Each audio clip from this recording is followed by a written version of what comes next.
Good morning and welcome to Rising. Happy, what day is it? Tuesday? It's only Tuesday, it's Robbie. Only Tuesday. Well, isn't that interesting news? Hello, Brianna. Hello, Robbie. I know there's a lot of news on the table. It's a big week, but maybe that's the reason to get right on into it today. Sounds good. All right. As the siege on Gaza continues, American leaders are discussing what will happen in a post-war Gaza Strip. As Politico reports, the Biden administration officials have spent weeks quietly drafting a multi-phase post-war game plan that envisions a revamped Palestinian Authority ultimately taking over the Gaza Strip. But they've already run into resistance from Israeli Prime Minister Benjamin Netanyahu, who has effectively ruled out a future Gaza role for the Palestinian Authority. Indeed, the Biden administration is beginning to take harder tact toward Israel, as poll data shows an increased appetite among most Americans for a ceasefire. Per the New York Times, Vice President Kamala Harris's trip to the Middle East over the weekend was both a major foray into wartime diplomacy and an effort to show that the administration is taking a harder line with Israel about the civilian toll of its war against Hamas. But what does a post-war Gaza Strip look like? Will Israel have a say in how the Strip is governed, and how should America respond to the conflict? Here to discuss is Jeremy Scahill, editor-at-large of The Intercept. So great to have you with us, Jeremy. We're both big fans of yours. Great. Nice to be with both of you. So tell us, where your thinking is. Obviously, Israel has said that Hamas has to go, and then the question becomes, well, is that possible, or is it probably possible with thousands and thousands and thousands of civilian deaths? Does there come a point where American support, Biden has pushed back to some degree, probably not as much as many on the left and many sympathetic to Palestinian people would want, but will the American support for giving any sort of aid and support to Israel evaporate as the effort to root out Hamas impacts so many innocent Palestinians? Well, Robbie, I think, first of all, we just need to recognize the blunt reality of what's happening right now. 2.2 million people in Gaza, many of whom, if not most of whom, are children under the age of 18, are trapped in a U.S. and Israeli-enforced killing cage. Yes, it's a killing cage. And the amount of space that the civilian population of Gaza has is being shrunk by the moment where they can hide.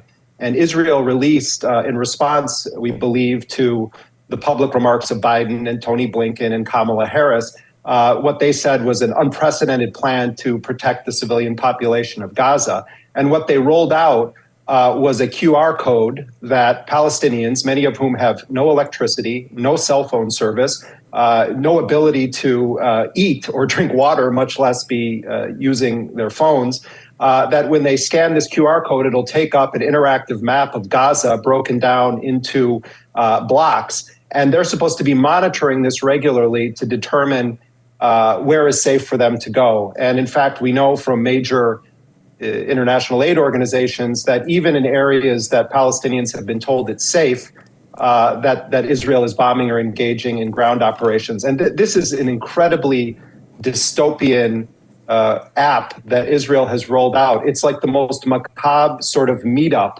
that the apartheid state is imposing on the civilian population of Gaza. And to your direct question, the United States is paying a lot of lip service to the notion that Palestinian civilians need to be helped, need to be protected. Israel needs to stop killing as many civilians as they are. This is akin to giving a full-blown alcoholic a massive supply of whiskey and saying, try not to drink too much of it.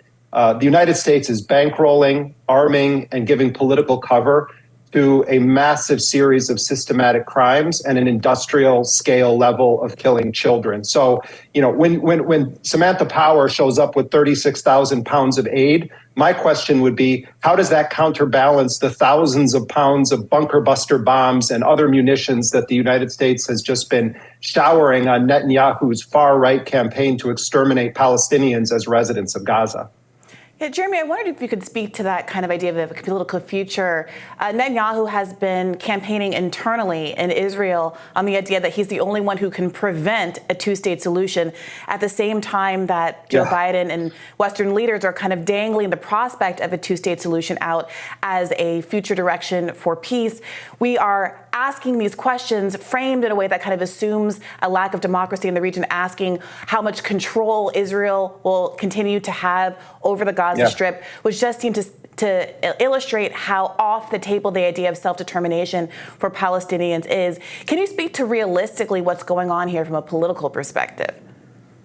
You know, this whole narrative, the idea that the United States is going to facilitate, like, you know, bankrupt, old, corrupt, inefficient, unpopular Mahmoud Abbas, that they're going to ride his authority into Gaza on an Israeli tank is just a ludicrous Washington pipe dream. The fact of the matter is that Mahmoud Abbas is basically serving as an extension of the Israeli apartheid authorities in the West Bank and is completely incapable of stopping the mass expulsions that have been taking place by settlers who are actually armed agents of the Israeli state. That's really what they are. And I think this proposal might float well in certain elite media circles or think tanks, the people paid by the makers of tanks to think. But the reality on the ground is that Mahmoud Abbas, the Palestinian Authority, are deeply unpopular even in the areas that they govern. Abbas, over the years, has instructed his underlings to, quote, turn the screws tighter on the people of Gaza.